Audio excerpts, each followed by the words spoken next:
Hello and welcome to Awaken Empower TV. I'm your host, Ethann Fox, and today we have a very special guest, Dr. Sam Osmanagich, who is going to be speaking about the Bosnian Pyramid Project. And Dr. Sam is going to be one of the keynote presenters at our upcoming Awaken Empowered Expo, which is this April 2015 in Michigan in the United States. So if you can come, please do join us. First, though, I'd like to talk a little about other presenters we have and show you a little clip. One of the amazing people we have at our upcoming expo is Lisa Busan, who is a psychic medium. And so I'm going to show you a little clip right now of a live event that we did with her here just for a few minutes. And then we'll be posting the full version of that event in the near future as well on our Awaken Empowered Radio YouTube channel. So check that out if you're interested in seeing more of it. Do you understand new keys coming to you? Yeah. Okay. She's saying this was on her part. Yeah. It just happened. It just happened, right. So she's saying this was on her part. She's the one who led them to you, all right? She says, you can thank me later. Now, she's also showing me, was she sarcastic? Kind of. She's telling me that the grass is greener on the other side. I understand that. Okay. Well, that's good, because she's saying it is greener on the other side. Right. Yeah. Well, you don't want to find out yet, right? Yeah, the grass could be great over there. But she's kind of teasing you like she's better than you. Yeah. All right. Does that make sense? Yeah. Okay, thank you very much. So this is so funny because she's just making me feel like, you know, she still has a really weird sense of humor. And she's telling me that she moves your keys. She hides things on you. Do you understand that? Not my keys, but yeah. She's hiding things on you, but she's saying keys, so. Mm-hmm. So if you can't find your keys on the way home, come back in the room. She's hiding them. So anyways, so she's hiding stuff. So obviously strange sense of humor. She just says, enjoy the joke. So I leave that with you, sweetheart. Nope. I don't know if I'm done with you yet. Okay. Who's the Bert? Albert? Who's Albert? Okay, I'm with Albert here. Hang on. Okay, can I have you switch? Because I don't feel like I'm looking right into the light. Thank you very much, so much. Okay. Right. This might be kind of too much. By your television, who's the gentleman that had problems with either the colon or the prostate or something like this? Was this Albert? Yes. Okay, thank you. Prostate cancer. Thank you. Now, he's saying he loves to dance. Yes. Oh my goodness. He loves to dance. He's going like this.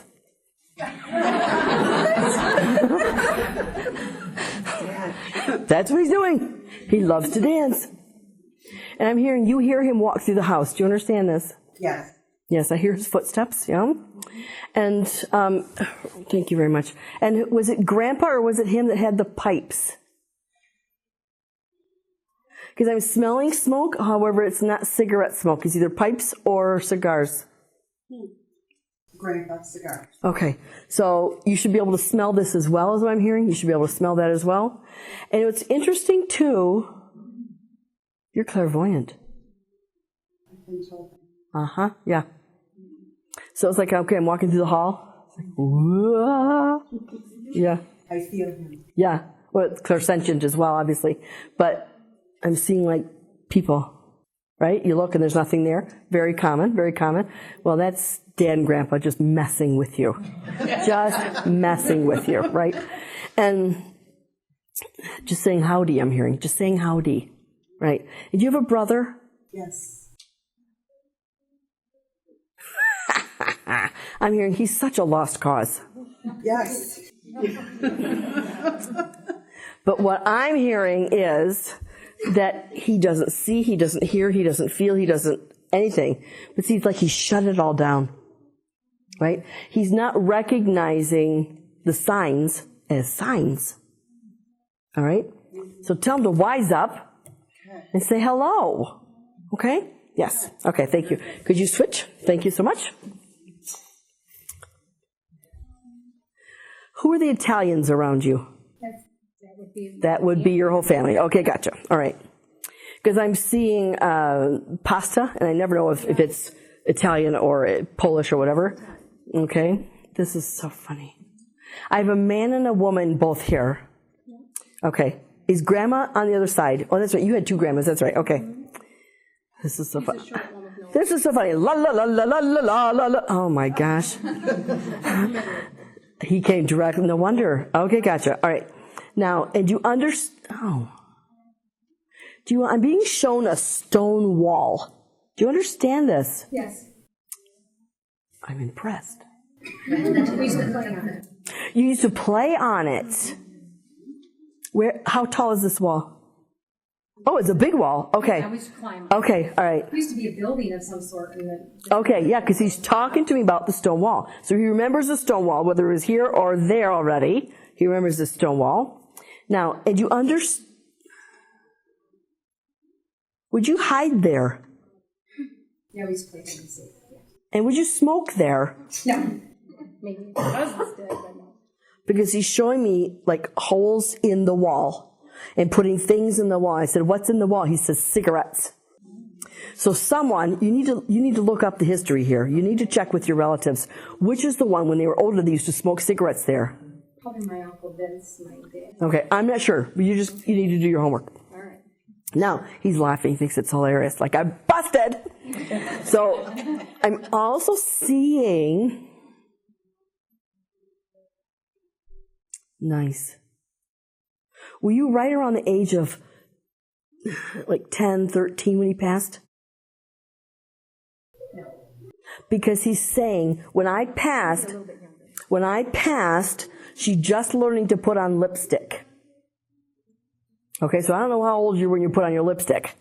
But she says, he shows me you like learning how to put on the lipstick, right? That's when he passed. And he's sorry that he missed that. He's sorry that he missed that.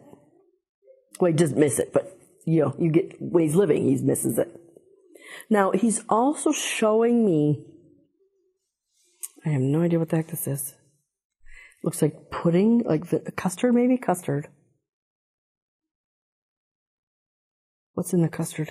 It almost looks like a parfait type thing. So there's like a spongy cake with the vanilla custard or something like that. And then what is that? Or tiramisu. Oh, that could be. Is that custard in tiramisu? Yeah, it's good. Okay, he's showing me that. Okay, he's showing me that with a custard in it. And why are you showing me this? Someone just started making this in the family. Somebody's just going through the old recipes. Do you understand this? My sister's going through old recipes. The old recipes and learning how to make the old, yes. Okay, thank you. Yeah, he's aware of that. And he's saying to me, learn how to make this because it was my favorite. Okay. And that's why he's showing me the little plastic cocktail glasses, right? Little tiny little clear plastic ones. So make those little spongy things in there because it's size limiting, right? Yeah. Because otherwise you're going to put it in this big like trifle bowl and it's gone. Yeah. And before you know it, it's empty. So he's saying just use, whatever. So tell your sister, portion control. Yeah. So anyways, obviously Grandpa and Grandma are watching over you guys and friends and relatives and that. Just know that there's so much love on the other side for each one of you. Thank you so much. Thank you. You're very welcome.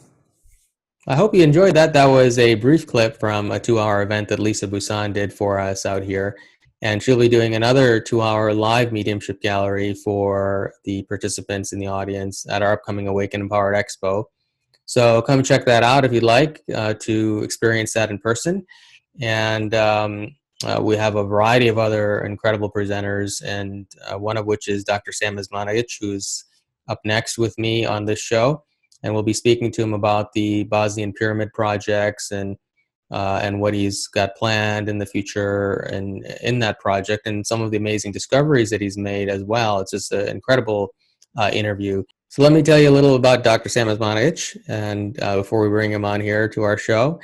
In 2005, Dr. Sam discovered the first pyramids in Europe near the town of Visoko, Bosnia-Herzegovina. Excavation on the vast complex has been ongoing and run by his nonprofit archaeological park, the Bosnian Pyramid of the Sun Foundation, since 2006. compiling more and more evidence to validate his claims. To date, the excavation has yielded 5 pyramids of various sizes, as well as a vast labyrinth of underground tunnels and a pyramid that's 30% larger than the largest structure on the Giza Plateau. Dr. Sam Osmanagich is a principal investigator in this project, which yielded some of the pioneering electromagnetic measurements in the pyramids. He investigates scientific, energetical, and spiritual aspects of the pyramids. He has become a world-renowned expert on the pyramid by investigating these structures in China, Mauritius, Canary Islands, Egypt, Peru, El Salvador, Guatemala, Bolivia, Honduras, Mexico, and other countries. Osmanagich was admitted as a foreign member of the Russian Academy of Natural Sciences of Moscow. Osmanagich holds a Ph.D. in Mayan Studies. He is a member of the Archaeological Society of Alexandria, professor at the American University in Sarajevo, and director of the Center of Anthropology. He has authored 15 books on ancient civilizations and published on 4 continents. Hi, Sam. Thank you for joining me today. It's a pleasure to be speaking with you again. It's been a little while. We're looking forward to having you at our upcoming Awaken Empowered Expo. I'd like to jump right in and start with, maybe you can give us a little bit of background as to your experience in the field of archaeology, and have you always been interested in this field, or is it something new that came about later on in your life? Well, my name is Dr. Sam Osmanagich, and I'm anthropology professor at the American University in Bosnia-Herzegovina. I also run as a director Center for Archaeology and Anthropology at the same university. And for the last 25 years, I've been researching the ancient civilizations and pyramids in particular. My PhD is about the Mayan studies and Mayan pyramids and temples. And I have spent a considerable amount of time in the jungles of Mexico, Guatemala, Honduras, El Salvador, and Belize. But also I've been researching pyramids in the countries like China, in the central Chinese province of Shanxi, Peru, Bolivia, Canary Islands, Mauritius, Egypt, Sudan, Indonesia, and other countries. And as you can see, the world of the past was actually the world of the pyramids. I have written 15 books on the subject of ancient civilizations and the pyramids, and in the last 10 years, I have been running the most active archaeological site in the world, the Bosnian Pyramid Site. So you've been very busy. Now, have you always been interested in archaeology, or is this something that came about later on in your life? I've been interested in ancient times, ancient technologies, pyramids. Archaeology is part of it. I've been traveling a lot. I've been writing books. And as a young man, I've been reading a lot. And the more I read, the more I realize that what they've been telling us about the ancient history is actually wrong. Mm-hmm. So for decades now, I've been proving that the official truths, official history is actually wrong, and that almost everything they teach us about the origin of man, civilizations, and pyramids is wrong and has to be rewritten. Well, tell me a little about that, because I actually have some similar viewpoints to you on that subject. I'm curious, from your research, obviously you can't tell me the whole history of man, but what are some of the more significant things that you've come to find that are different than the conventional archaeological belief? When it comes to the origin of man, they tell us that we are a product of the evolution, and that's wrong. As you know, 200,000 years, when Homo sapiens came to existence, there was a huge difference between us and Neanderthals. And it would take at least 5 million years of evolution to get from the Neanderthals to Cro-Magnons, to us, intelligent man. In reality, it happened really overnight. And it seems that we are a product of the genetic engineering. When it comes to the history of civilizations, they teach us that our history dated back only for about 8,000 years, that everything started with Sumer, Babylon, Akkad, Assyria, ancient Egypt, ancient India. And that's wrong. They're telling us that 10,000 years ago, we were at the primitive caveman level, and today in 21st century, we are the most intelligent, the most technologically advanced, the most beautiful. Again, wrong. The history of mankind is a cycle after cycle after cycle. We live simply in the last cycle, which started 12,000 years ago with the end of the last ice age. Before that one, there was another one, and another one, 18,000, 55,000, 75,000 years. So actually we live in the fifth cycle of humanity. Humanity reaches its peaks, the global catastrophe comes, 99% of humans are wiped off from the face of the planet, and then we need to start again. Once we are gone, and it will happen rather soon, those who survive, they will think that they are the most intelligent and most advanced. And finally, when it comes to the pyramids, they tell us that they are built only in Egypt and Mexico, as Encyclopedia Britannica claims, and they try to convince us that the Egyptian pyramids were built by the pharaohs as tombs. Wrong. We will prove that those claims are the biggest hoax in history. The ancient pharaohs simply did not have technology during the 3rd, 4th, and 5th dynasty to build those huge stone pyramids from granite and sandstone blocks. They did not have engineering skills or knowledge. And of course, those pyramids were never intended to be used as tombs. And of course, there are no mummies in so-called Cheops pyramid, or Khafre, or Myceren, or Djoser, or Sneferu pyramids. So, in the 21st century, after 200 years of mythology, we are actually back to the square one. We need to answer the questions: who, when, how, and why.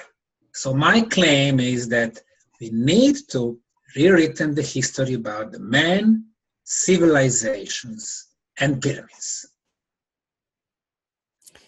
So in the span of that time period, where do you date your pyramids as having been built? 10 years ago, I first came to little Bosnian town of Visoko in central Bosnia, just 20 miles northwest from the capital city of Sarajevo. I came to visit the local museum, and then I saw the hill with 4 sides, triangular faces, with the same slope from bottom to the top, with corners, rather obvious. And finally, those 4 sides meet at apex. Geometrically speaking, that was a pyramid. I took compass, and compass showed me that those 4 sides perfectly match the cardinal points, east, west, north, and south. So I immediately knew that I was in presence of artificial structure, which has been covered by soil and vegetation. So in the last 10 years, we've spent over 360,000 hours on archaeological digging, sample analysis, lab testing, and radiocarbon dating. And we are bringing the 7 elements that will forever change what we knew about the ancient history. Number 1, these are the first pyramids on European soil. Number 2, they are the biggest, the largest pyramid structures on the planet. For example, the Great Pyramid of Egypt is approximately 475 feet in height, and the Bosnian Pyramid of the Sun, the biggest of the 5 in central Bosnia, is over 722 feet.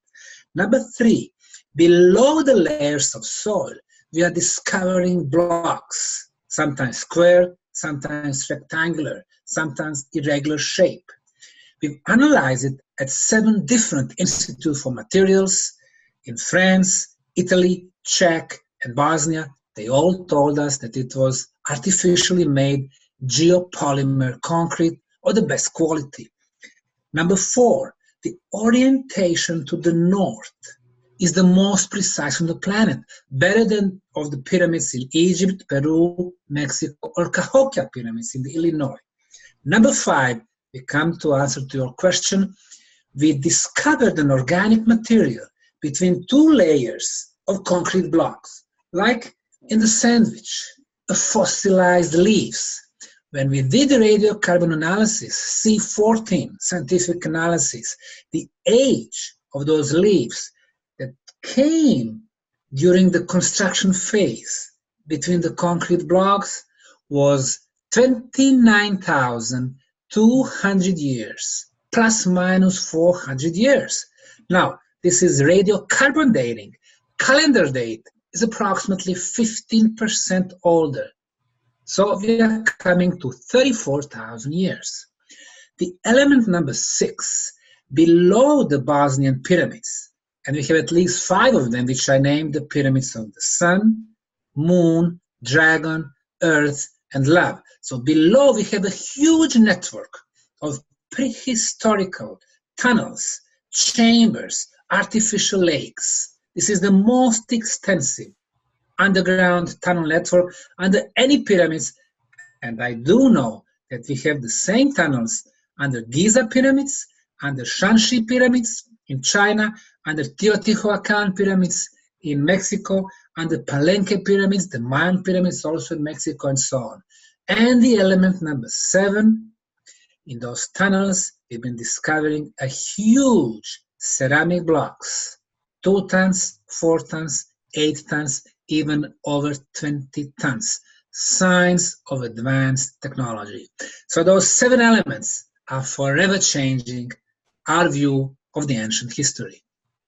So if the pyramids are really that old, then who could possibly have built them in your opinion? Was it an extraterrestrial race, or what do you think about that?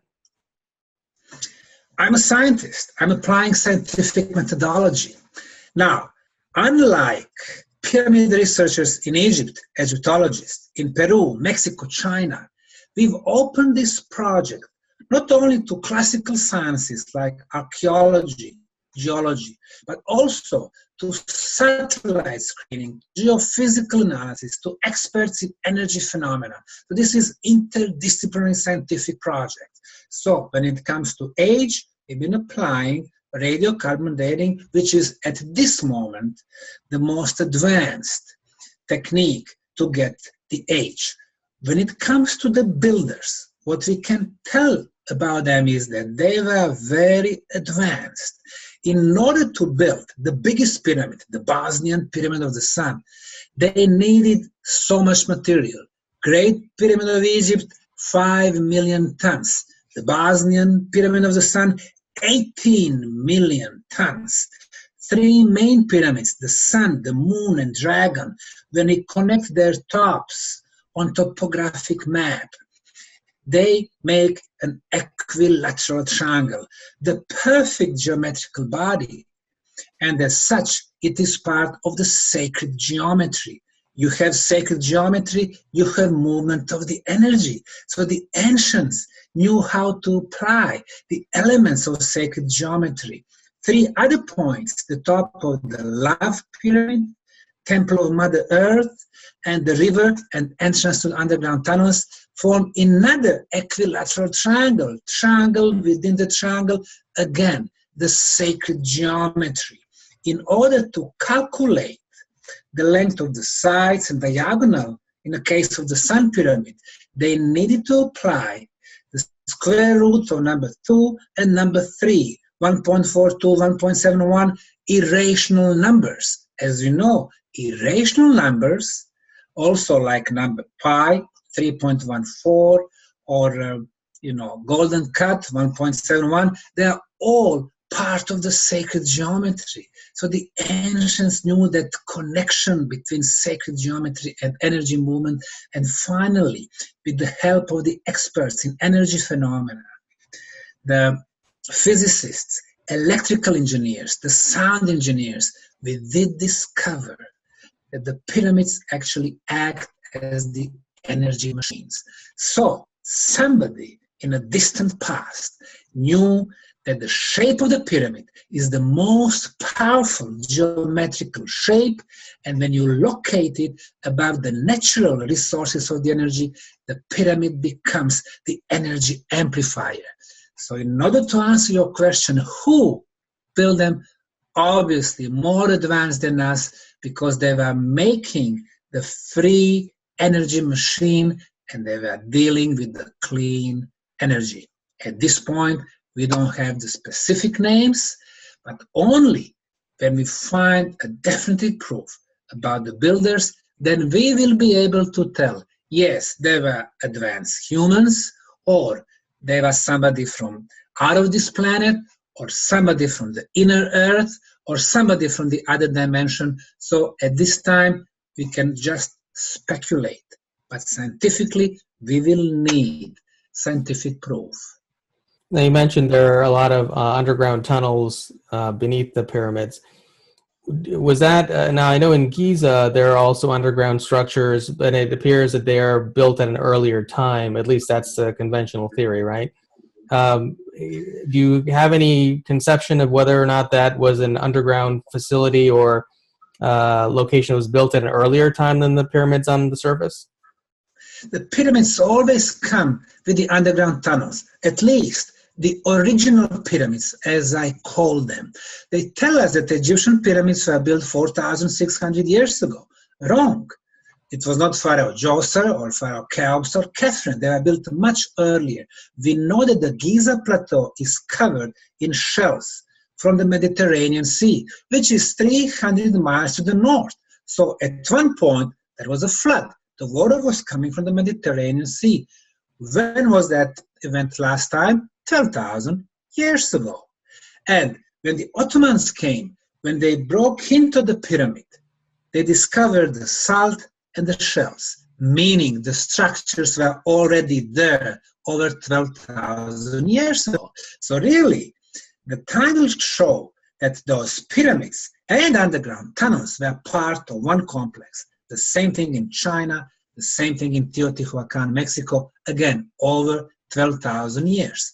In the case of Bosnia, we got the same thing. Why the tunnels are coming with the pyramids as a major element of the pyramid structure? Well, it has to do with the purpose. We have discovered that in the tunnels, we have energy flow of the electromagnetism, two frequencies.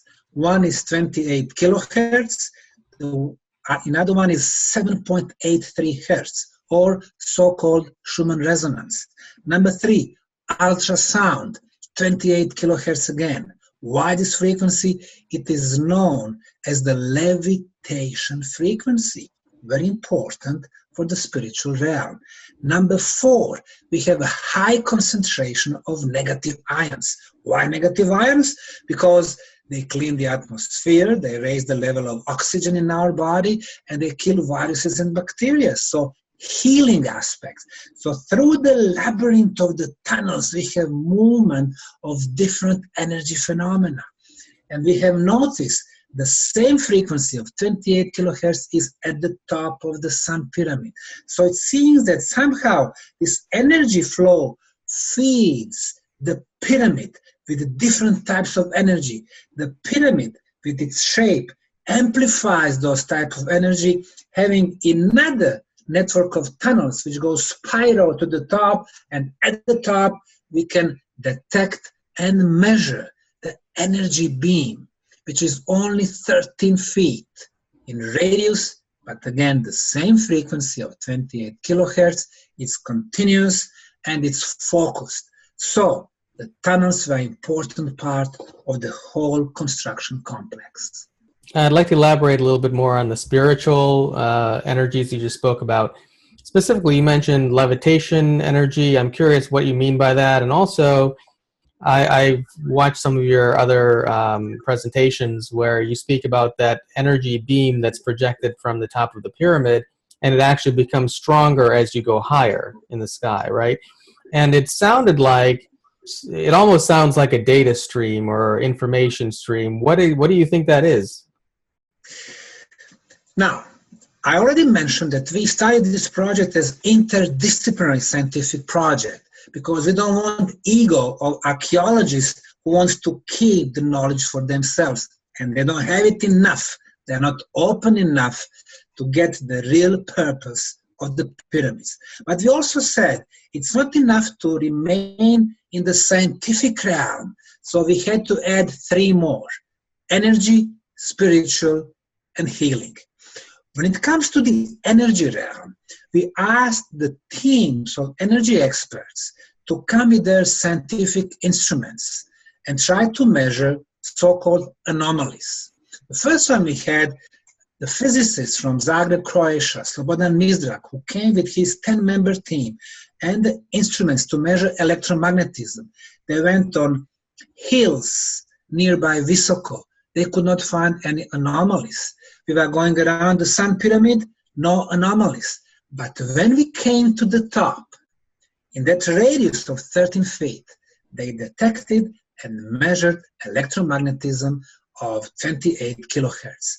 They got out of this radius, no measurement. They went back in, the measurement was there. It meant that electromagnetism does not go left and right, but it goes up as the energy beam. A couple of months later, we had experts from Belgrade, Serbia, electrical engineer Goran Marjanovic, who confirmed with his equipment independently the same reading of 28.4 kilohertz. And later that summer, we had sound engineer from Finland, Heikki Savolainen, and anthropologist from Italy, Dr. De Bertolis. And they all came to the same conclusion. We have 28 kilohertz frequency on the top of the Sun Pyramid in the form of the energy beam. So when in science, you have 4 independent teams of scientists from different countries who came at different time, and they are getting the same result. It is called an independent verification of the phenomenon. Which phenomenon? This energy beam going from the top of the pyramid. Now, Mother Nature does not make beams like this one here. You have to have a machine. So our conclusion was that we got not only the biggest pyramid on the planet, but also the biggest energy machine, which has been working continuously for over 30,000 years, being the first perpetual motion machine on the planet. That was one. The second conclusion, we were measuring the strength of the signal within the frequency of 28 kilohertz. On the top of the pyramid, 10 feet higher, another 10 feet higher. Every time we lift sensor, sonda, the signal was getting stronger and stronger and stronger. Now, the physicists could not believe. They said, well, how is this possible? Our technology works on principle that as you are closer to the source of the energy, which should be inside the pyramid or below the pyramid, the signal is stronger. As you move away, the signal should be getting weaker and weaker and weaker. But since everything is upside down in this little country of Bosnia, our pyramids work differently. You move away, the signal is getting stronger and stronger and stronger. Now, if we name our technology Hertzian technology, now this phenomenon on Bosnian pyramids we could name non-Hertzian phenomenon. In the 21st century, we do not have technology which is based on non-Hertzian phenomena. However, the guy who was born only a couple of 100 miles to the west from Bosnian pyramids was experimenting in his lab in Colorado Springs in 1899 and 1900 with the non-Hertzian waves. And his name was Nikola Tesla. He invented a transformer, which is known as a Tesla's coil. And he was able to, to send a signal, an energy beam from his transformer wirelessly from one end of his lab to another one, which was 55 feet away. And he was able to light up the light bulbs, even if they were burned with this energy beam. Now, before they are going to burn down his lab, because he was becoming a threat to the official science of his time, he did a last experiment. He sent this energy beam to the ionosphere, which is around our planet. The beam reflected. It was coming back to Colorado Springs, and he lit up over 10,000 homes. So for the first time, one scientist in our civilization cycle was able to prove that clean energy was possible, that unlimited quantities of energy were possible, that wireless transportation was possible, that the non-Hertzian technology was possible, and finally, that free energy was possible. Have American corporations accepted this invention? Of course not. How will J.P. Morgan, who was financing Nikola Tesla's work, will sell the free energy and make money? Instead, he cut the funds for Tesla, and he, with his colleagues, started investing in very expensive hydro, thermal, nowadays nuclear power plants, building very expensive transformers, building very expensive cables to transport the energy, losing 20 to 50% of the energy on its way, so they can sell it to us, end users, for a lot of money. And this is what we call the profit economy.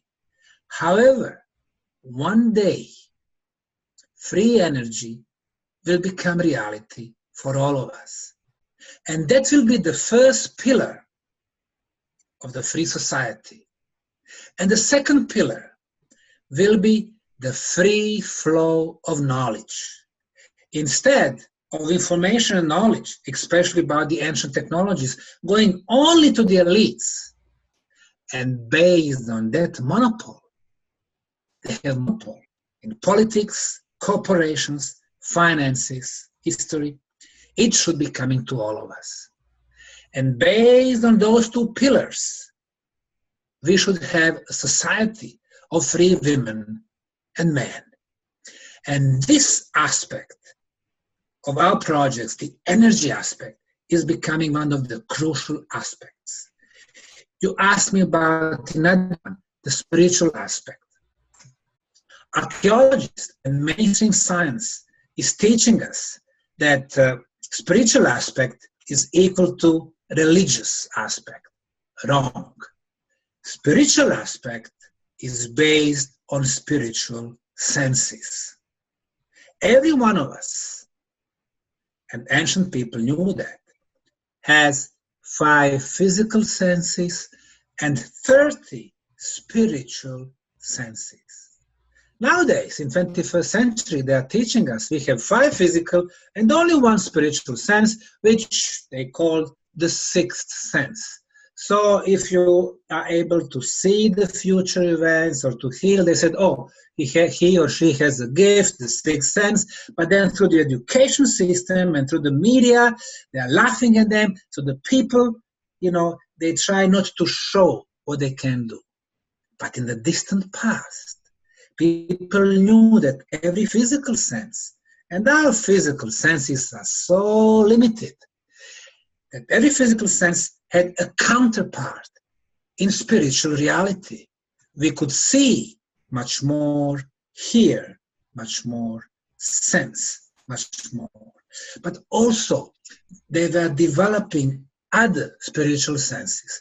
For example, mainstream archaeologists are teaching us that the highest level of communication is through the writing. And they are wrong. If I write a paragraph and I give it to you and to 4 of your assistants, we will have 5 different versions because the words are not so perfect. Based on our background, we will give different explanations. So this is not the most perfect way of communication. So which one is?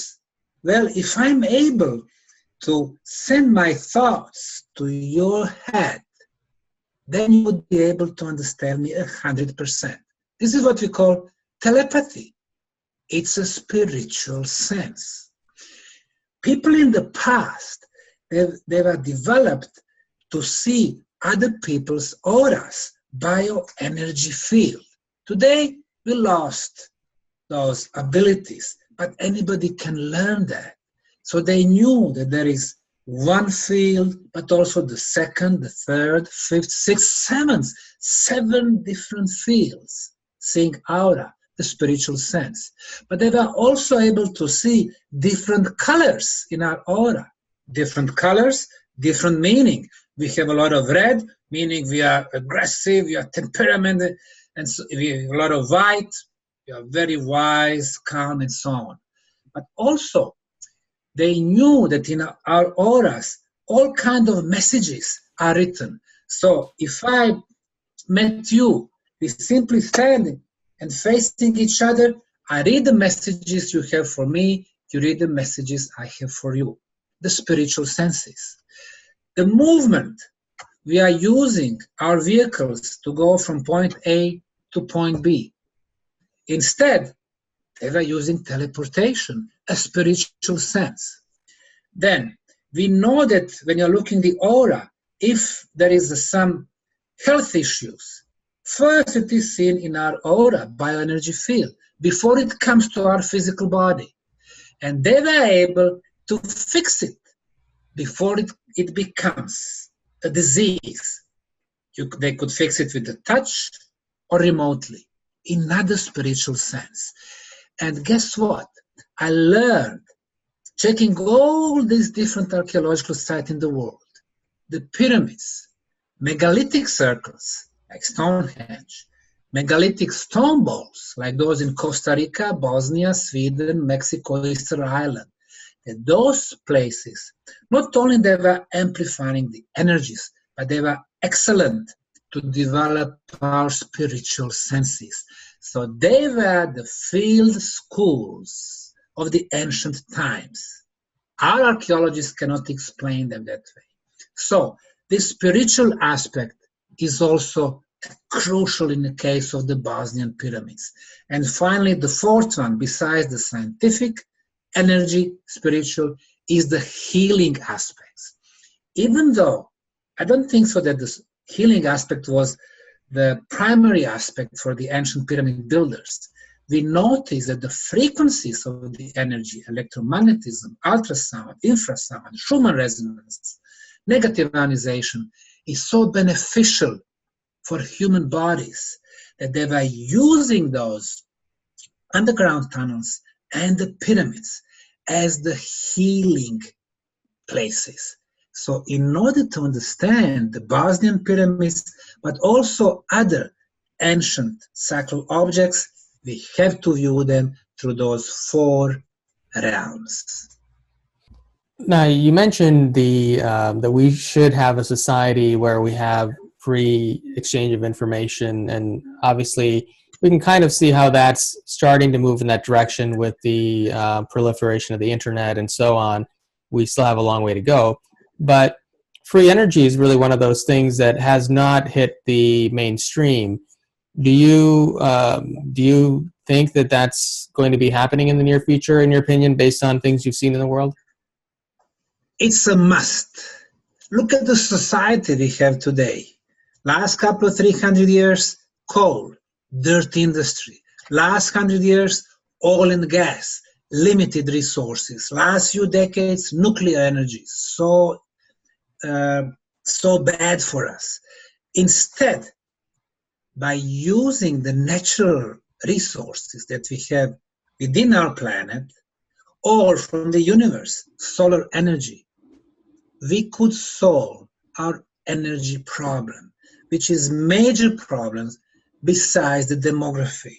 Why demographic problem we have? If you look 150 years ago, there were only 1.5 billion of us. Today, 2015, there are over 7 billion people. We've been using and abusing the planetary resources. We made extinct more than 50% of flora and fauna. Who gives us that right? We are not gods. Instead of living in harmony with our planet, we behave as the conqueror. So if somebody is looking above what we've been doing in last 8,000 years with 15,000 wars, obviously we behave as uncontrollable virus. It's time to change the strategy. We need a vision. And guess what? We can find that vision from the experiences in the past. We go to times of Atlantis or in times.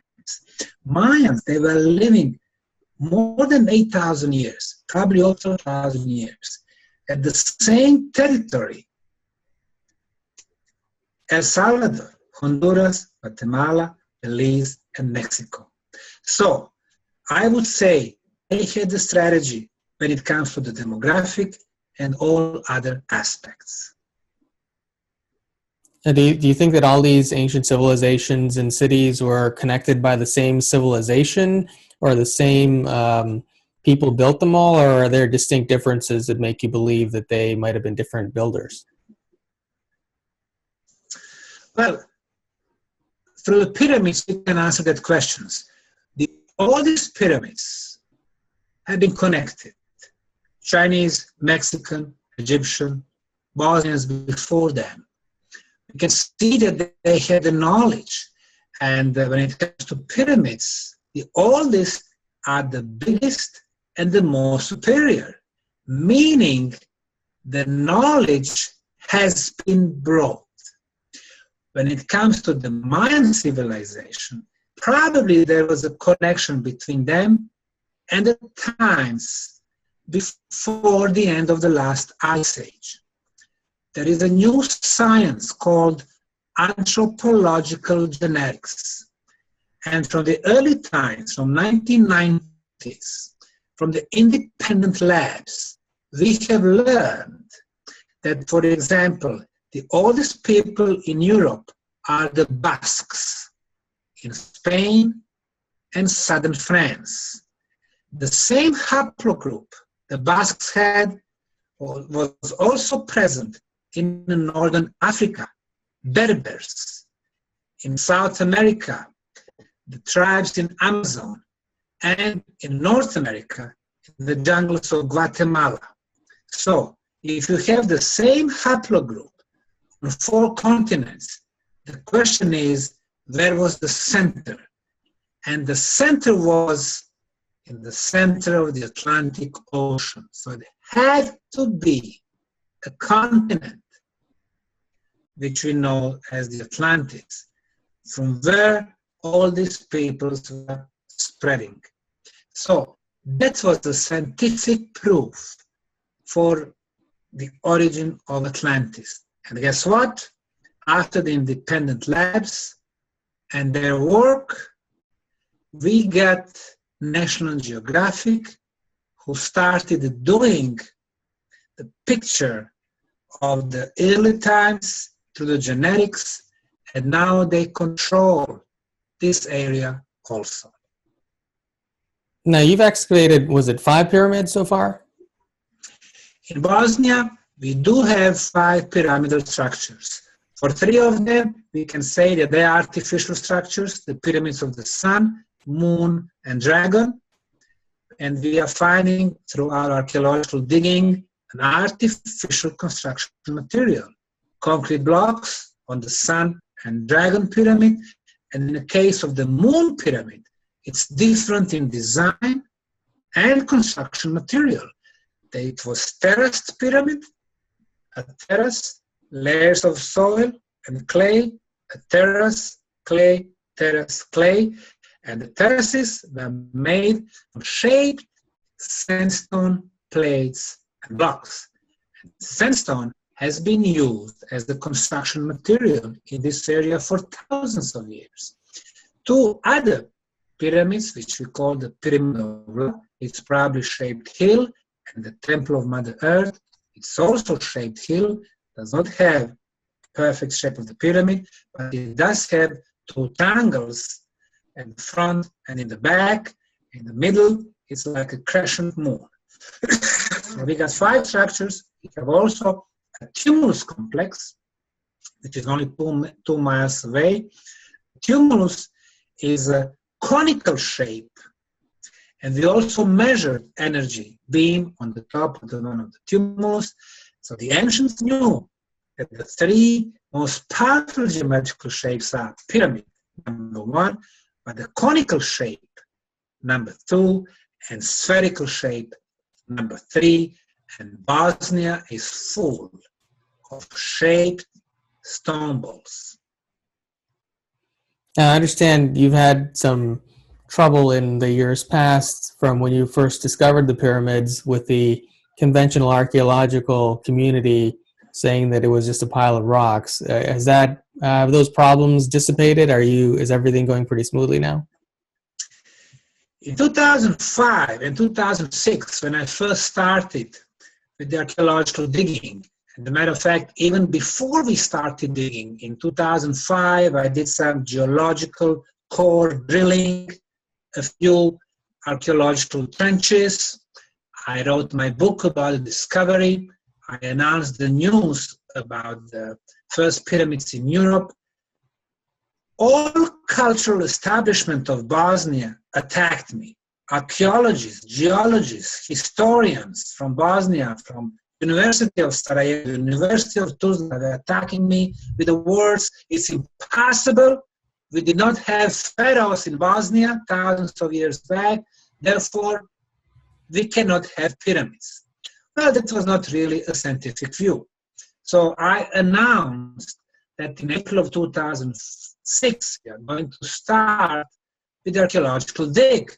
I got permission, and 23 of leading Bosnian archaeologists and historians signed a petition asking the government not to allow us to dig.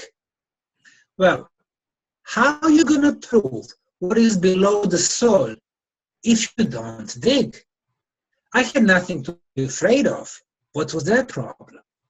We started digging in April of 2006. The Bosnian Prime Minister came. He saw the rectangular blocks. He said, well, these are concrete blocks, a man-made concrete. He saw thousands of tourists. He said, this is good for Bosnia. Mr. Osmanagich, keep working and don't worry about the jealous scientists. Now, they got upset. They talked to European Archaeological Association asking their help to stop the project. Well, Dr. Anthony Harden, the president of the association from United Kingdom, signed another petition with his friends asking Bosnian government to stop this digging, saying it's a cruel hoax on Bosnian people. There is nothing there, no pyramids. They don't know what they're doing. We are destroying existing sites. All of that without a single proof. The Bosnian government rejected the second petition, and we've been moving on for the last 10 years. And now it's the most active archaeological site in the world. Every year, we have hundreds of volunteers, tens of experts. We have scientific conferences, and it has become also the most positive archaeological site with the most smiles on the faces of volunteers, researchers, visitors, and media. Is it unusual that an archaeological site that large would have so many volunteers? Are they all like that? Archaeology is one of the most conservative sciences. If you are not politically correct archaeologist, you will not have access to major archaeological sites like Giza pyramids or Peruvian or Mexican or Chinese. And you need to give them the program, what you want to prove. So if you're going to prove that those pyramids are built according to their timelines, then you will be allowed to dig. So really, archaeology, the major discoveries belong to the elite science. From the day one, we said, in the case of Bosnian pyramids, no elites, no selection of information. We have opened the sites for everyone. As a matter of fact, we give the opportunity to non-professionals to come and work with us. In 2010, we organized our first international summer camp for volunteers. 500 people came to the site.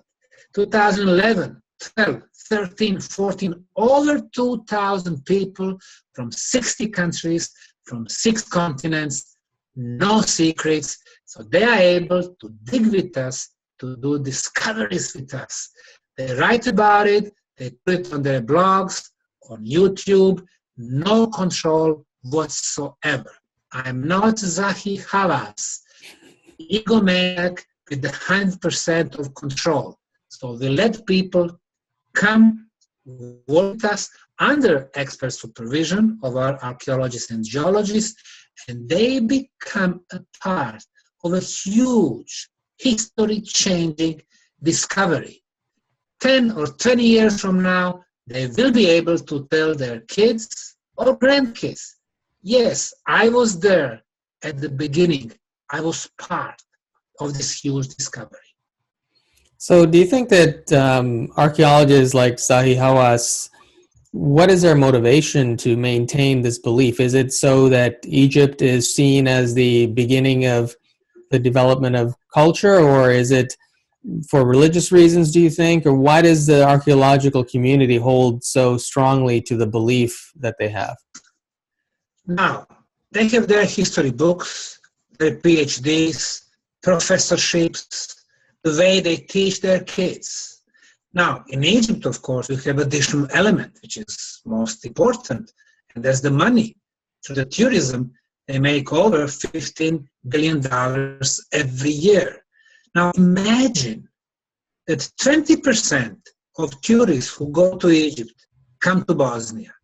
Majority of tourists who come to Egypt are actually from United Kingdom, France, Poland, and Russia, European countries. So instead of going to Africa, they could simply come to the southern Europe. 20% less income is over $3 billion. So really, the Bosnian pyramid discovery is not a local scientific issue. It's a global scientific, economical, and political issue. So in 2006, when we had several Egyptologists, archaeologists, and geologists coming to Bosnia, witnessing what we were discovering, talking to Zahi Hawass that he deserved his attention, what he did, he had a meeting on June 25th, 2006 in Cairo between the Ministry of Culture, Ministry of Tourism, and his Supreme Council on Antiquities with one topic on agenda: the effects of Bosnian pyramid discovery to tourism in Egypt. After the meeting, Zahi Hawass came in front of the reporters saying there are no pyramids in Bosnia. Those so-called concrete blocks are not concrete, but natural blocks. Dr. Barakat and other of his associates who came to Bosnia, he said, oh, there are no experts in pyramids. And Osmanagich, according to him, was hallucinating. So those people were using the power of their position. And yes, they were well positioned. We know that nobody could come and visit, for example, chambers in Egyptian pyramids, or stay overnight, or film documentary without his permission, his personal permission. You got to pay to him. And now, of course, after the spring revolution in Egypt, we hear that he got over $2 billion through the archaeological tourism. So it was not about the scientific truth, it was about the money. Now, have you found some artifacts in these pyramids of yours, or has it been just primarily just the pyramids themselves that you've discovered? Number one, it's a huge construction complex because we have shaped the pyramids, We have perfect orientation, we have artificial construction material, we have underground tunnel network, so we have construction complex. Now, in the tunnels, as I said, we are discovering huge blocks. We analyze them through two very sophisticated analysis. One is Röntgen diffraction analysis, the other one is phased analysis. They told us from Institute for Physics that it was definitely ceramic. Now, ceramic, which is 8 tons in weight, is a sign of very advanced technology. In one of those blocks, which we discovered above 3 underground water flows, we discovered that inside there was an oval object. And we discovered that by using a special instrument, georadar. Now, that oval object was not air, was not ceramic, was not water, was not metal, but a mineral, most probably quartz crystal. So now we can see that the ancients had underground water flows, which releases the energy. Energy activates quartz crystal starts oscillating, it is surrounded by ceramic, ceramic resonates, and it generates electromagnetic field, very specific frequency, 28 kilohertz and 7.83 hertz. So this is a technology, these are machines, different than ours, but still technology. So it seems in their case, everything was about certain frequencies. Now, during our excavation on the pyramids, we are finding a lot of ceramic pieces, over 8,000 pieces of ceramics, but they do belong to Neolithic times, 8,000, 5,000, 3,000 years. We are finding some tools, but these are from different cultural layers. Personally, I don't think we're going to find ceramic like pottery, as you would expect from Paleolithic times, but we are finding those huge mega ceramic blocks. I don't think we're going to be finding primitive tools. I don't think we're going to be finding writings. We do find some carvings, but again, most probably from more recent period. So I would say this project is important because it shows the presence of different cultural layers as recent as medieval times, 600, 700, 800 years, ancient Roman times, 2,000 years, 2,100 years, Illyrian times, 25 to 2,800 years, but also the pyramid building, tens of thousands of years. So, of course, 10 years after, I would say that we've done more than Egyptology in 200 years, but the major discoveries are still in the front of us. For example, the entrance to underground tunnels, we discovered 1.5 miles from the Sun Pyramid. So far, we have cleaned and secured about 5,000 feet, but still, I would say 70% of the way to go will bring us more exciting discoveries. What we found so far is the network of prehistorical tunnels, which runs for miles. The first chambers, very important because of those frequencies. Some of them we called healing chamber, orbs chamber, meditation chamber, different frequencies for different state of mind and body and spirit. And I would say still the biggest discoveries, once when we get to the pyramid and under the pyramid, are still in the front of us. Now you mentioned 28,000 kilohertz, right? Several times. Excuse me? You mentioned 28,000 kilohertz, you said? 28 kilohertz. 28 now, kilohertz. Okay, 28 kilohertz. I'm sorry. You asked me why this frequency is important. Yeah, now, why is it important? We have the same, yes, we have the same frequency in electromagnetic field and in ultrasound. Now, there is a difference, of course. Ultrasound, that's a mechanic vibration. What is ultrasound? What we can hear is called sound. And we hear from 10 hertz to 20 kilohertz. Everything above 20 kilohertz is called ultrasound. American Ralph Ring was experimenting 40 years ago with different frequencies of ultrasound, 21 kilohertz, 22, 23. When he came to 28, he did have a ping pong ball, a table tennis ball, above the source of the ultrasound. And at this particular frequency, 28 kilohertz, the ball started levitating. He went to bed, came back next morning, leaving the machine on, and the ball was still in the air. So he concluded this particular frequency is the best for the levitation. Now, we measured the same frequency around our mega ceramic blocks. As a matter of fact, when people come there, we have especially the big one, which we call K2, they sit around, they relax, they meditate, you ask them how they feel, they tell you light, levitation frequency. Now, there is another one which I mentioned. It is 7.83 hertz. In science, it is called Schumann resonance. 100 years ago, Nikola Tesla said that everything resonates in nature, including our planet.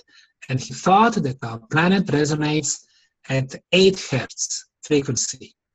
50 years ago, von Schumann, he concluded that it is actually exactly 7.83 hertz.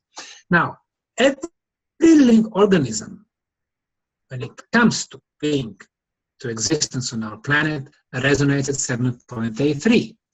Plants, animals, humans. For us, humans, this is the best frequency for mental, physical, and spiritual ability.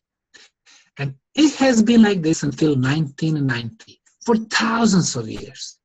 And then, because of the American project HARP, because of our laptops, computers, microwaves, cell phones, a lot of bad electromagnetism we emit to the ionosphere around our planet. And this bad electromagnetism is affecting the frequency of our planet. So by 1994, it rose from 7.83 to 8.5. And over the last 20 years, it's been steadily rising. 2012, 13.5, 2013, 14.1.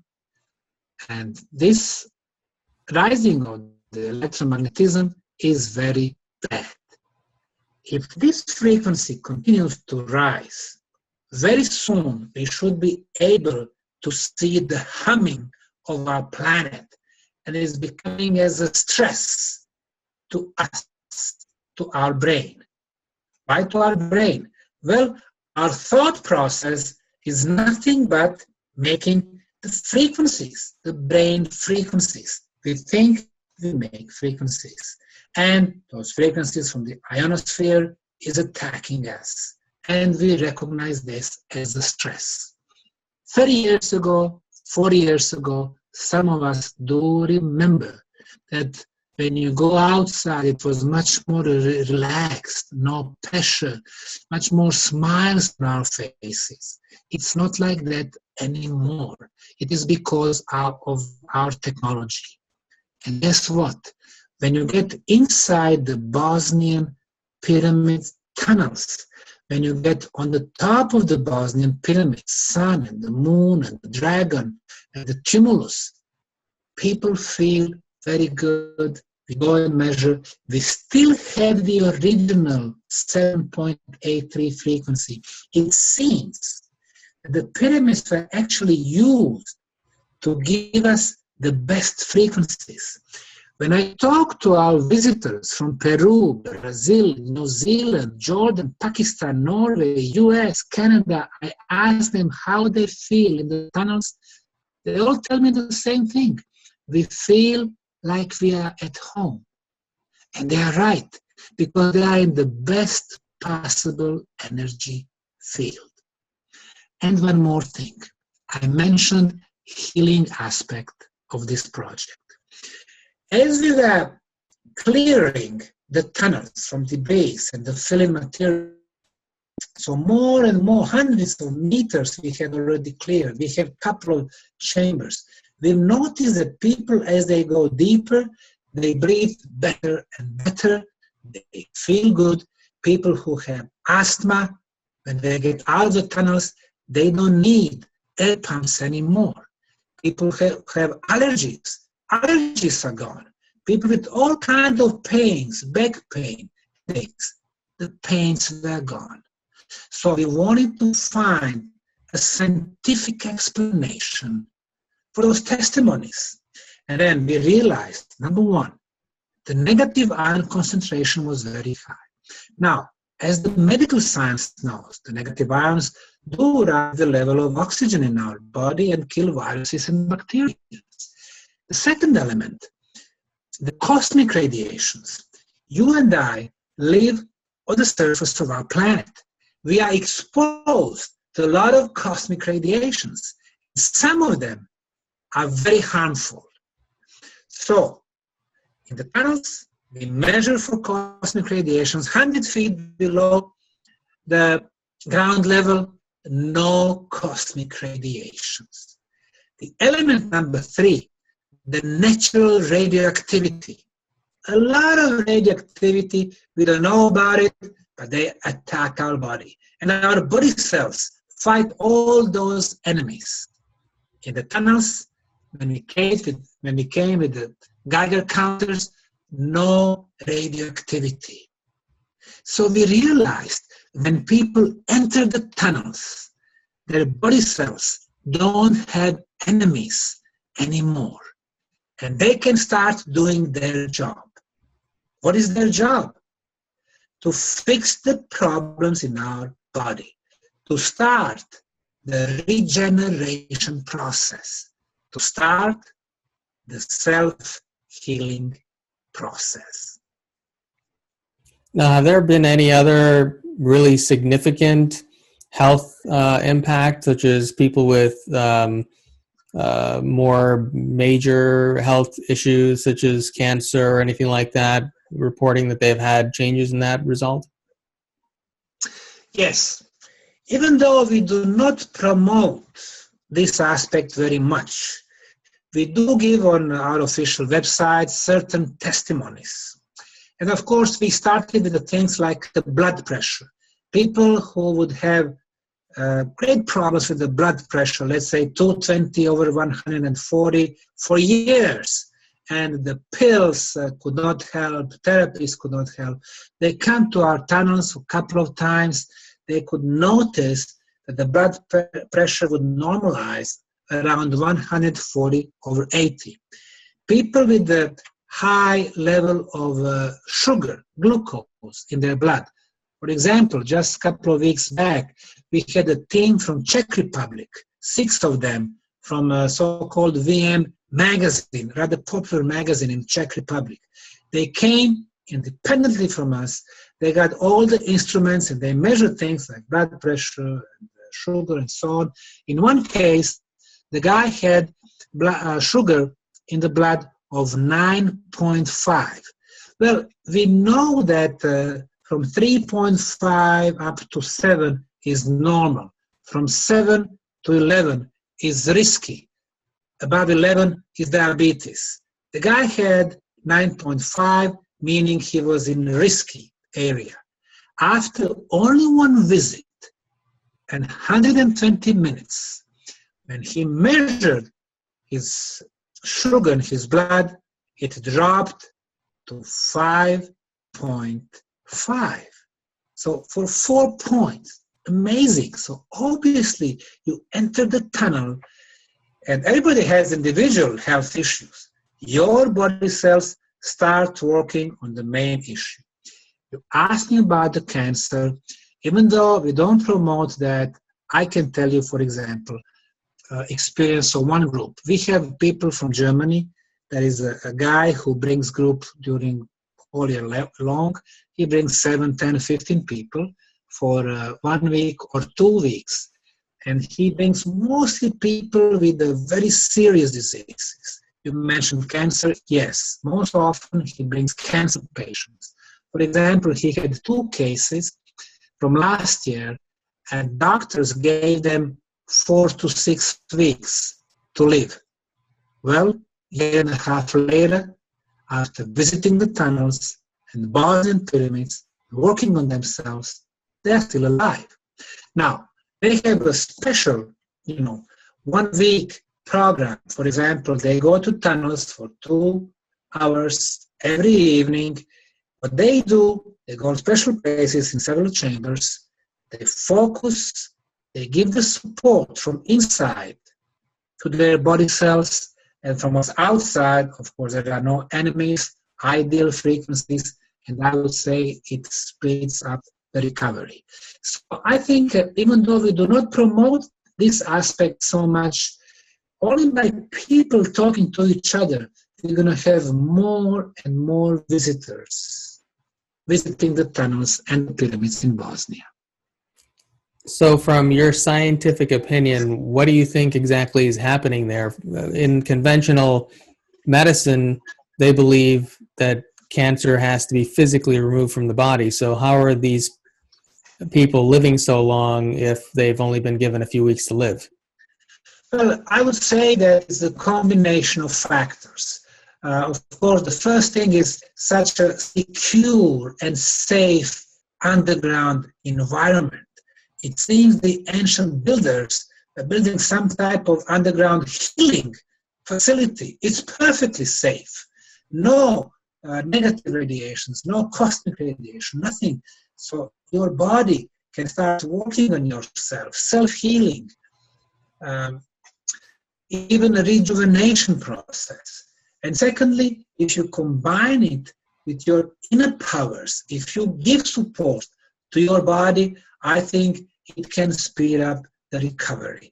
So I would say these are the secrets from the past. The ancient builders knew them, and we have a great assets here to get the benefits from. And I'm really very sorry for the people who are saying, oh, there are nothing there, no pyramids, no tunnels. We are building pyramids and underground tunnels. They don't believe, but listen, these are their opinions. And the opinions of common people or some scientists who never came there are really irrelevant for this project. What matters is science, what matters is what's really happening to you.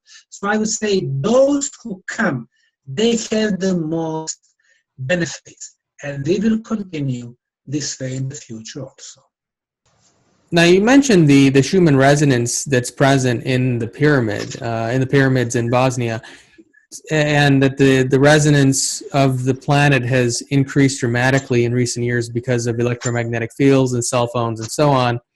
Obviously, if that continues, that's going to increase further. How would people who don't live near pyramids such as yours be able to still connect to that 7.8 hertz frequency? Is there any other way they can do that? Well, of course, they would need to try to protect themselves. Unfortunately, we are surrounded by electricity. In Europe, 220 volts, 50 hertz. In United States, is 110 and 60 hertz, and they are extremely bad for us. Of course, with the cell phones usage daily, with computers, we've been exposed to so much bad frequencies, electricity, and the ancients obviously knew much better than we do about the beneficial frequencies, and they were much more focused to their spiritual growth, and they knew which frequency can help us achieve certain goals. I think it is very important for everyone to visit those ancient sites. The older, the better, because they should be able to connect with those sites. And when we think about the pyramids, everything in our life is the energy. Our planet is a huge energy ball. We, ourselves, we are energy also, and energies communicate.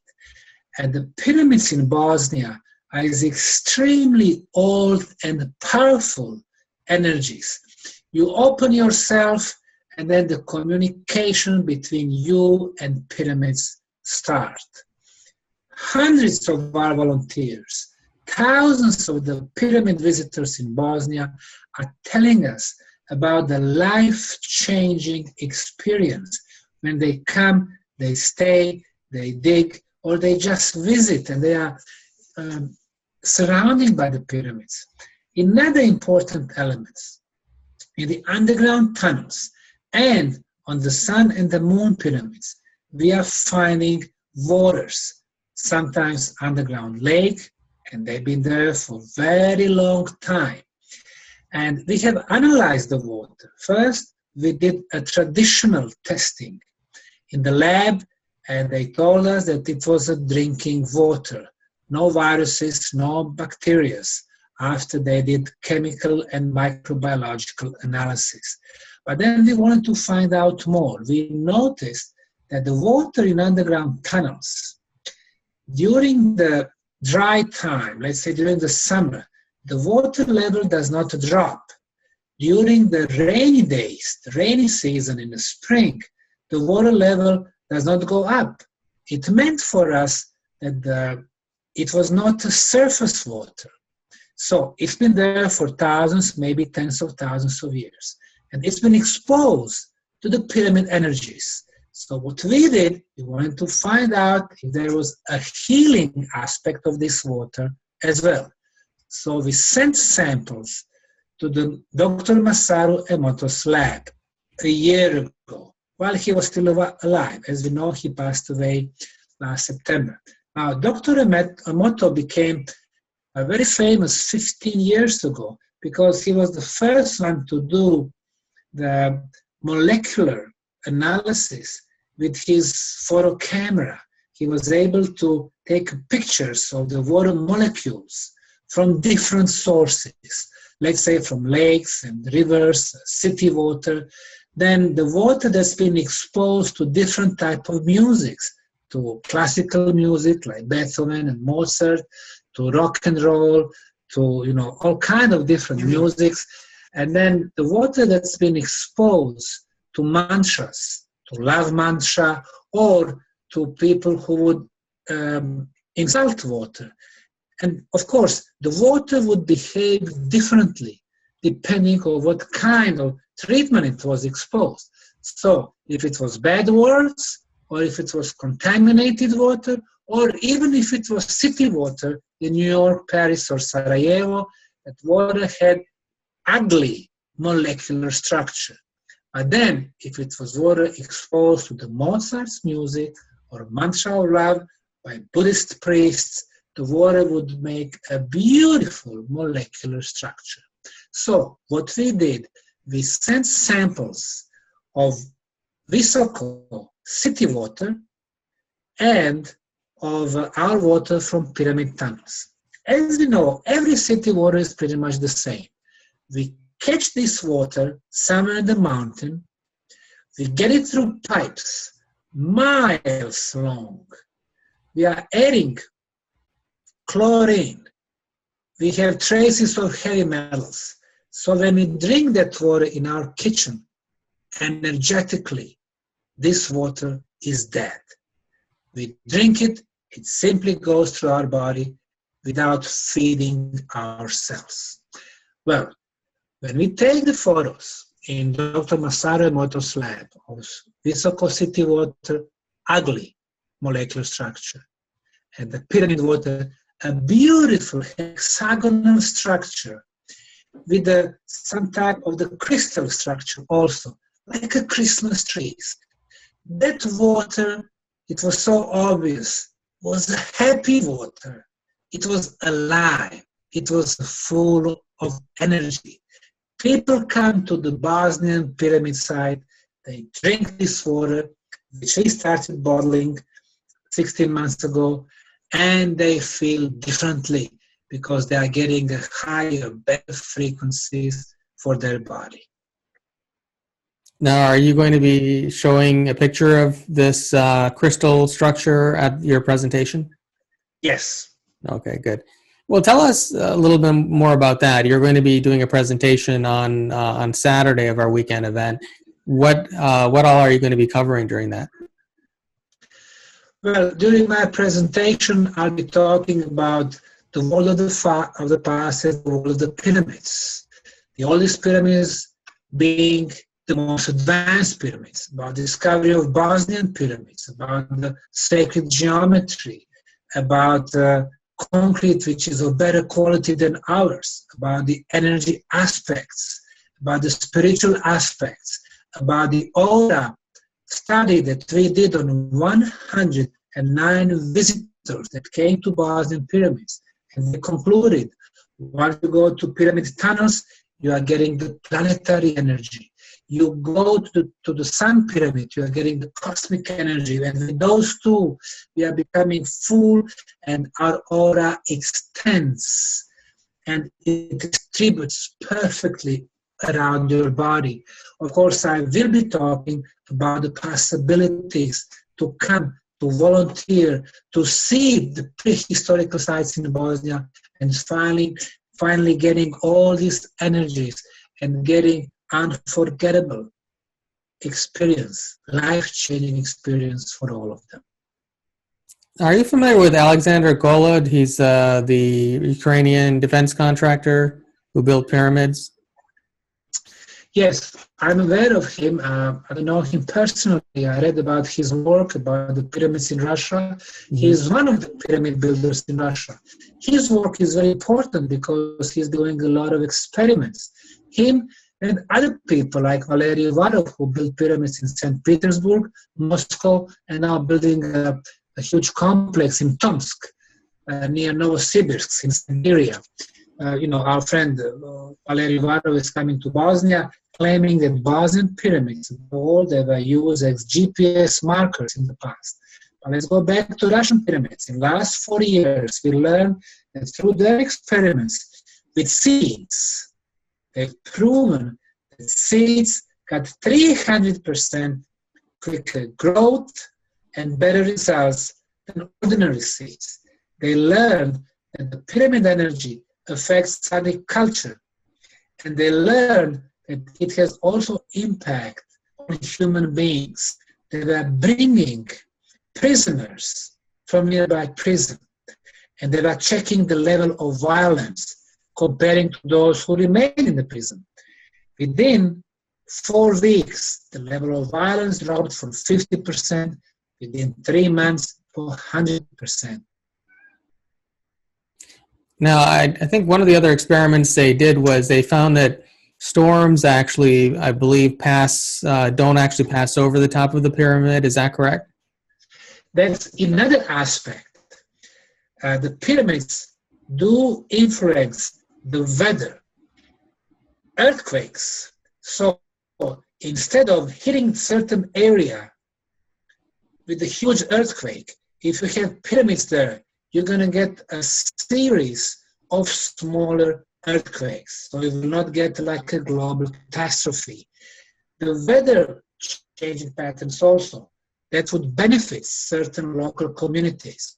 And finally, as we've been proving in our way, with the energy beam going through the top of the pyramids, you're getting a beam which is getting stronger and stronger as it moves away from the pyramid, which probably can go through the ionosphere, which can go through our solar system, which could travel probably to any other solar system within our galaxy. And if you have this energy beam getting to another planet, you can establish an energy bridge. And through this bridge, you can move the frequencies. And frequencies are nothing but information. So if you move the information, it means that the pyramid becomes a very powerful communication device.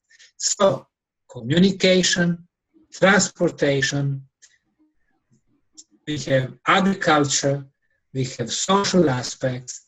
The pyramids are obviously the most powerful energy sources, but very important for the whole society. Now imagine if we have a series of pyramids around the world, fully active and functional, like during the times before the end of the last ice age, we would have a happier planet. Instead of society which is based on fear and violence, you would have a society with primarily positive energies. And guess what? When I was naming the pyramids in Bosnia, besides the name of the sun and the moon and the dragon and the earth, I named one of them the Pyramid of Love.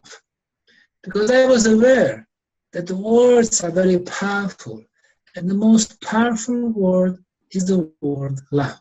When you assign it to one of the pyramids, the idea is that you color the whole valley with the love. And this is the type of the messages we want to send from the Bosnian pyramid site to the world. Now, why did you name the one pyramid Dragon? Dragon is a symbol for the knowledge in China, in Mexico, and Peru. So I gave my respect to the knowledgeable builders. Temple of Mother Earth. Earth is really our mother. Unfortunately, our civilization has forgotten that. We behave as the conquerors. The ancients knew how to live in harmony with our planet. And the biggest one, the sun and the moon, we have noticed that the shadow of the sun during the day moves in the valley as the sun moves on horizon. And during the summertime, this shadow covers the moon pyramid during the sunset. In symbolical way, it means that the rule of the sun and the day is over, and the rule of the night and the moon starts. So I've seen hundreds of the sun and the moon pyramids in Meso and South America, but never such an obvious astronomical connection like in the case of the Bosnian pyramid of the sun and the moon.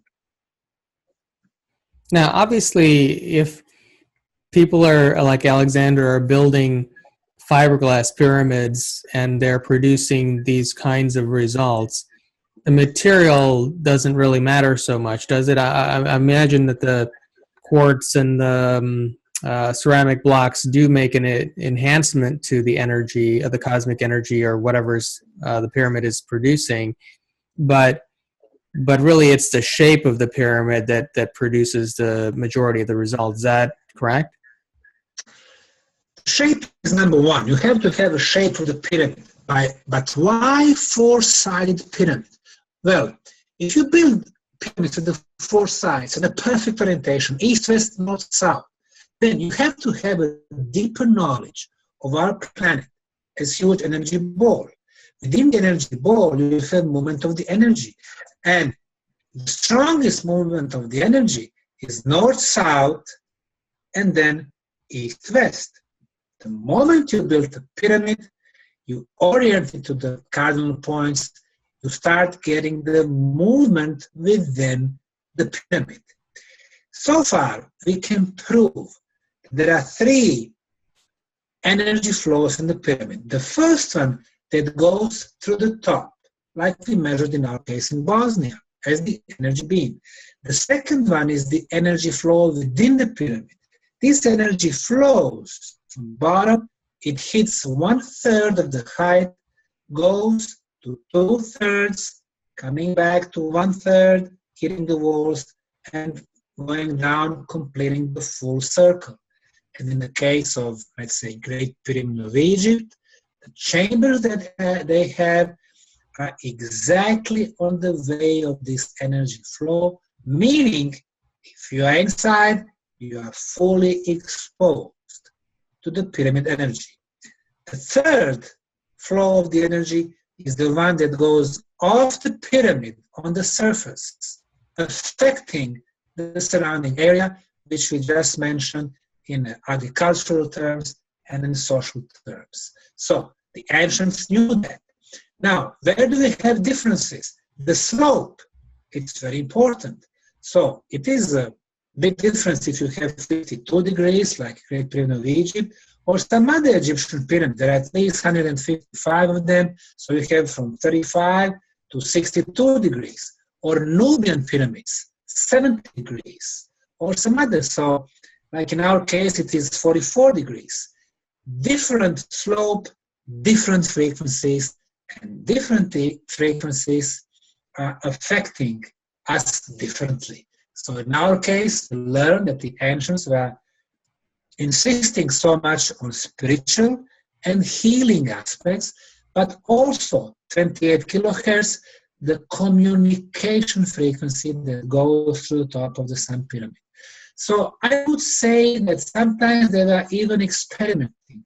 There is a pyramid in Egypt, in an area called Dahshur, which is known as the bent pyramid, which Egyptologists wrongly assign to the pharaoh Sneferu. They are even saying Sneferu built 3 pyramids, the red and bent and the stepped pyramid in Meidum. Well, of course, there are no mummy, there are no bones, there are no organic materials, there is not a single proof, including hieroglyphic symbols who really built them. But the slopes in the case of bent pyramid, very interesting.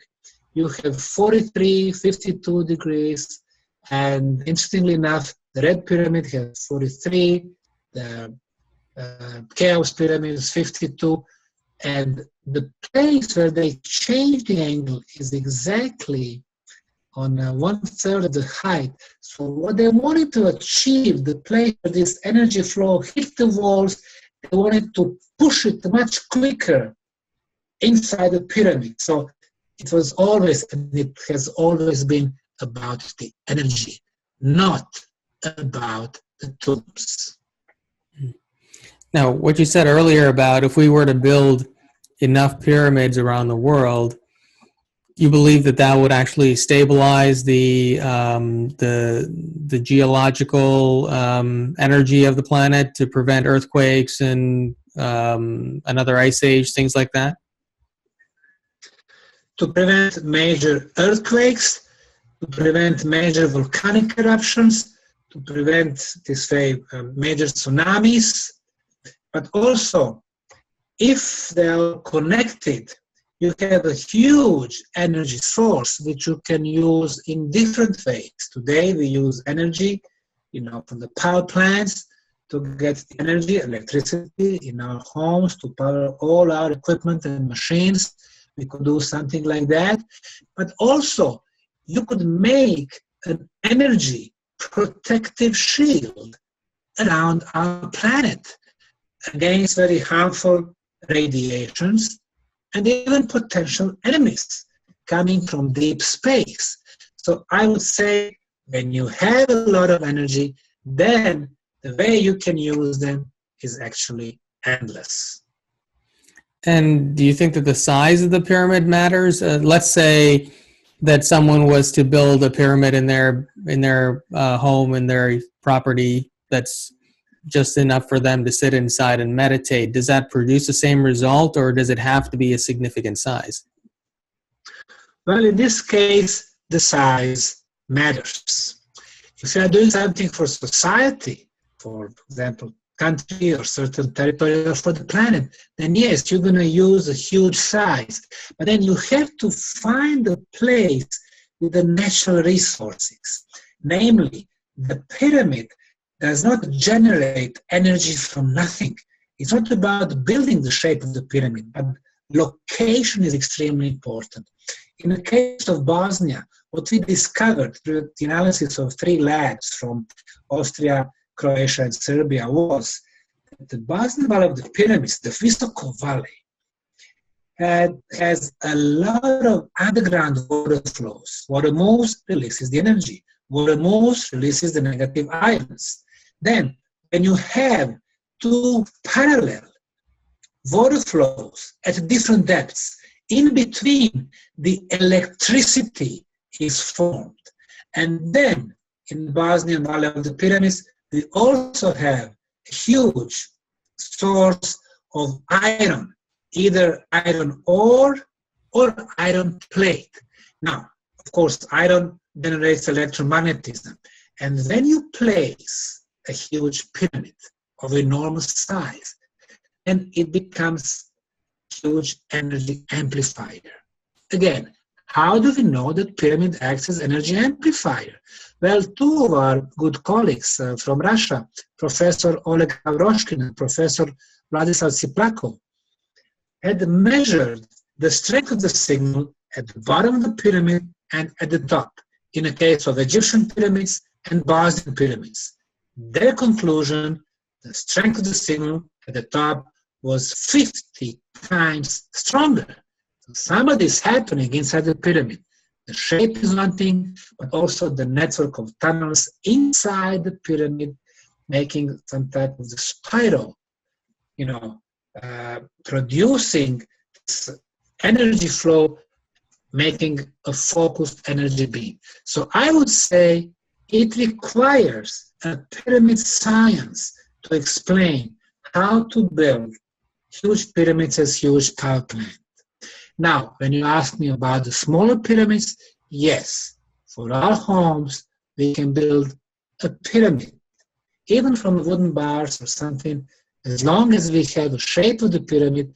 But now, every one of us would have a different frequency and require different slope. So again, we need knowledgeable people to explain who should have desired slope and what's the best slope for our mental, spiritual, and physical activities. So I would say in the future, having a pyramid at home, in the local community, and on a larger range, somewhere in the neighborhood, is becoming a must. Now, do you believe that, let's say that you were to, and there are some structures even in the United States, I'm sure around the world, that are office buildings and so on that are shaped like pyramids. What effect do you think that that has if you build a pyramid structure as a home to live within, or even an office structure to work within? Is that a positive effect on the people who are in that structure, or do you have an opinion on that? Everything can have two sides, positive and negative. Now, again, when it comes to pyramid building, it's like a special science. If you want to have a full effect, you have to have all these elements. You have to have underground resources, you have to have quartz crystal, you have underground water flows, you have to have tunnels. Inside the pyramid also you have to have certain elements that will prevent the negativity. For example, as you know, the Great Pyramid of Egypt is actually not 4-sided but 8-sided pyramid. Namely, you don't have a straight lines at the bottom, at the base, but it's concave a little bit. Why?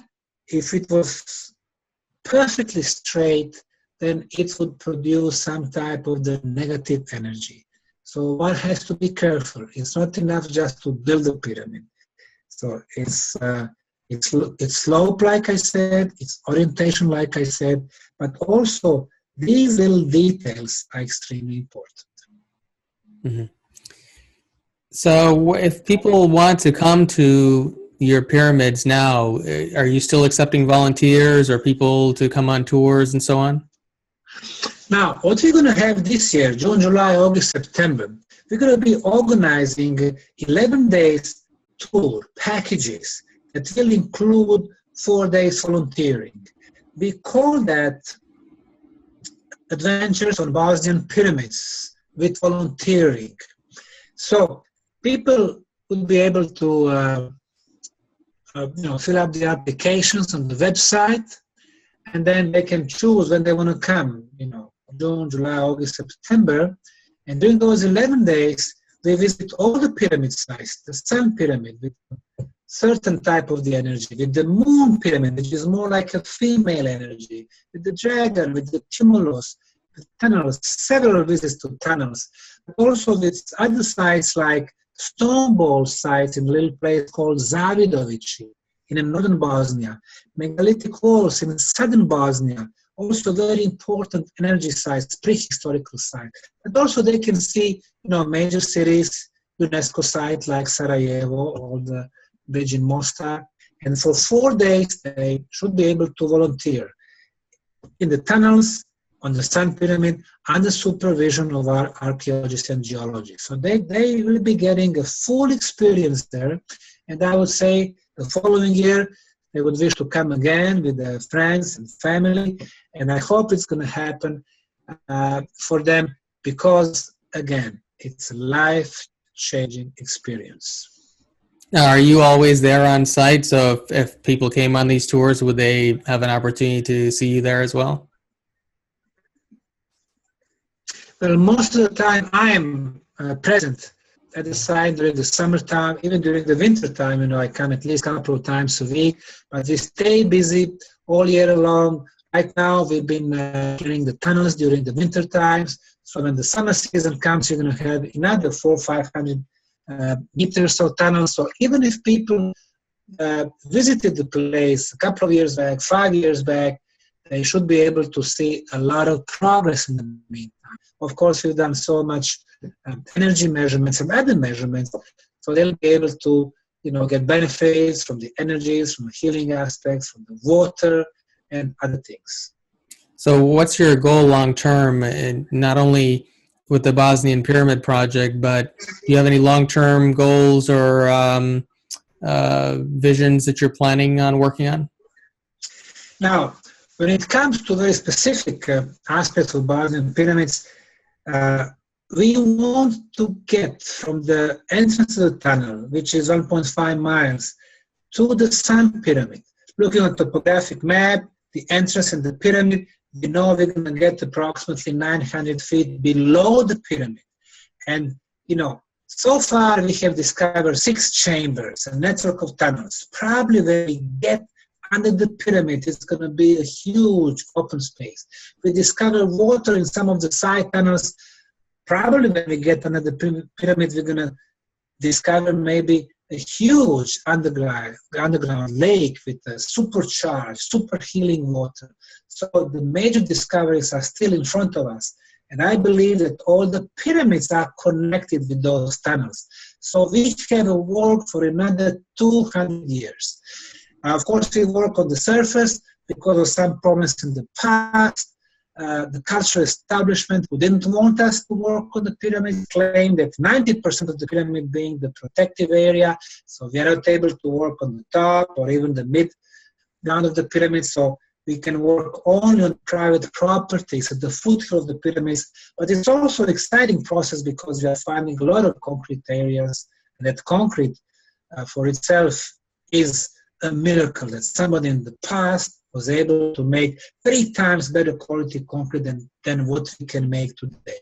So that's Bosnian Pyramid Complex. We want people to be aware that history is different what they teach us. We want people to come there because this discovery is going to have a huge impact on global consciousness. But also I work with some other researchers.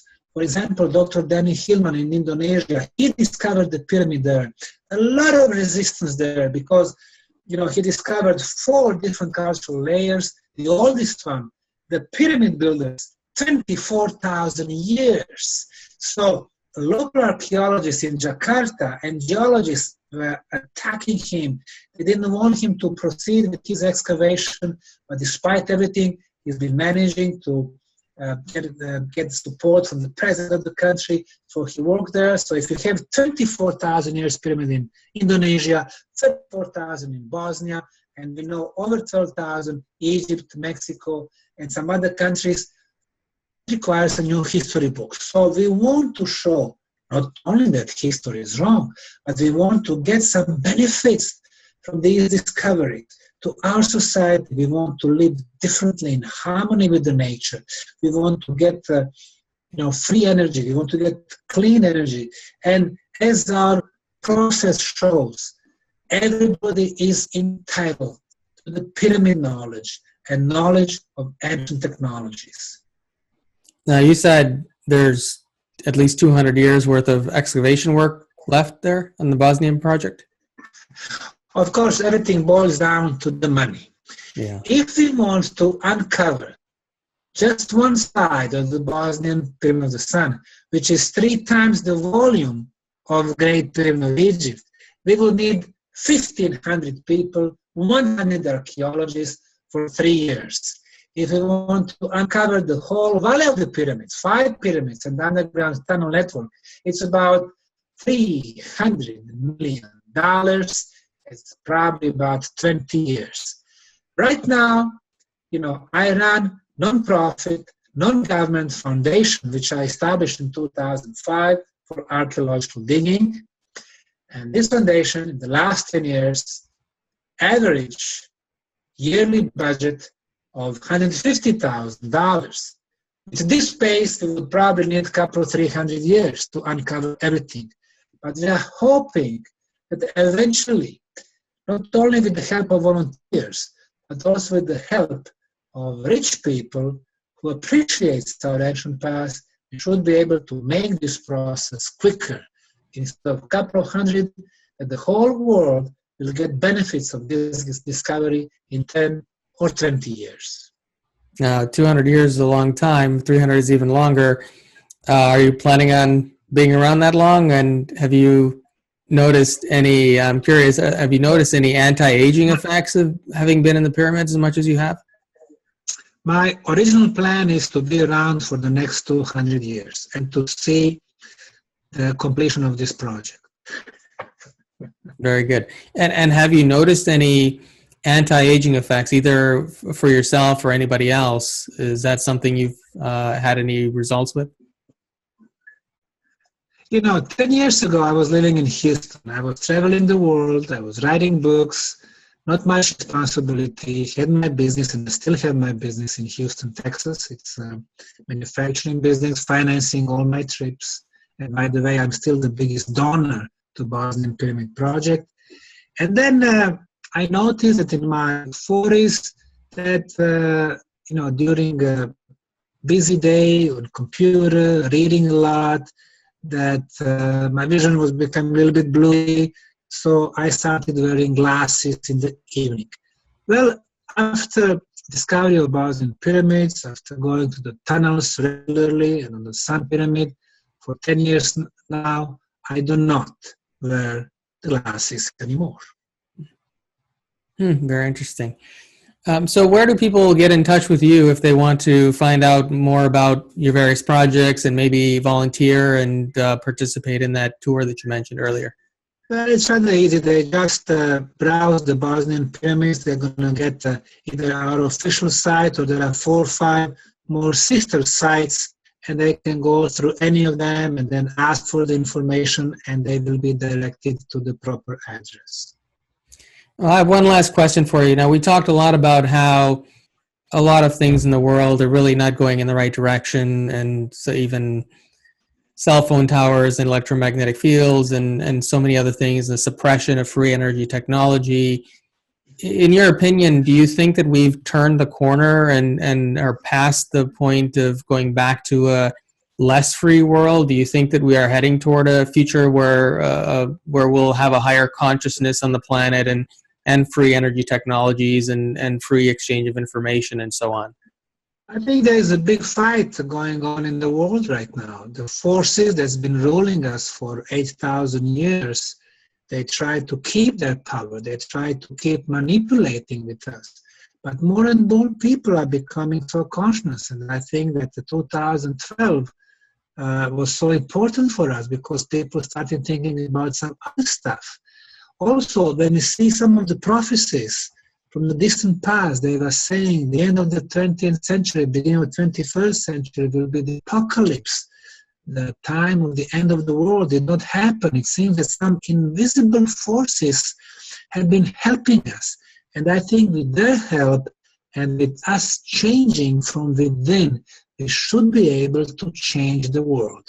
Of course, we are still minority.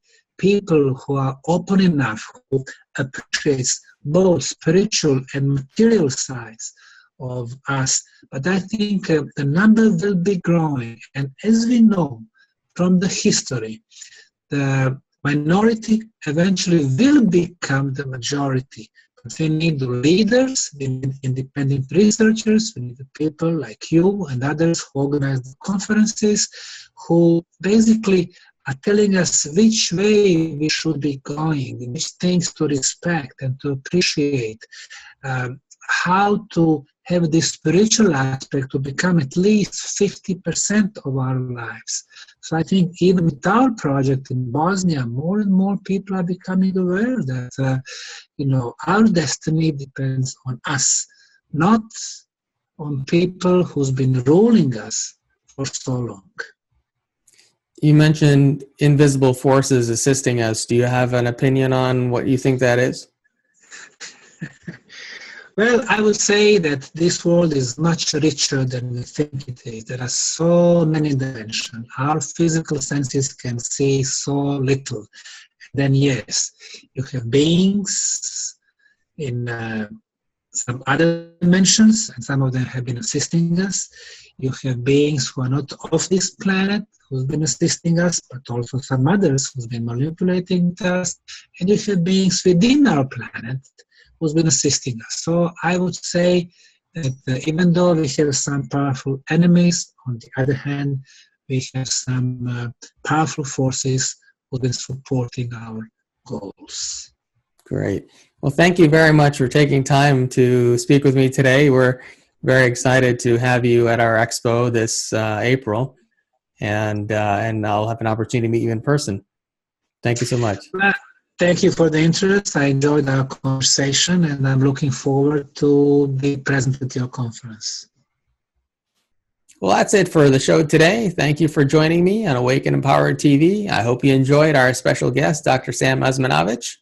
Next week, we'll have my co-host, Michaela Sheldon, back on with me again, and we'll be asking her some questions for universal guidance. And following that, we'll have Jay Jagadish, who's a Spirit Voyage recording artist who will be doing a concert and a Kundalini yoga class at our expo as well. So do join us for those events, and we'll see you next time.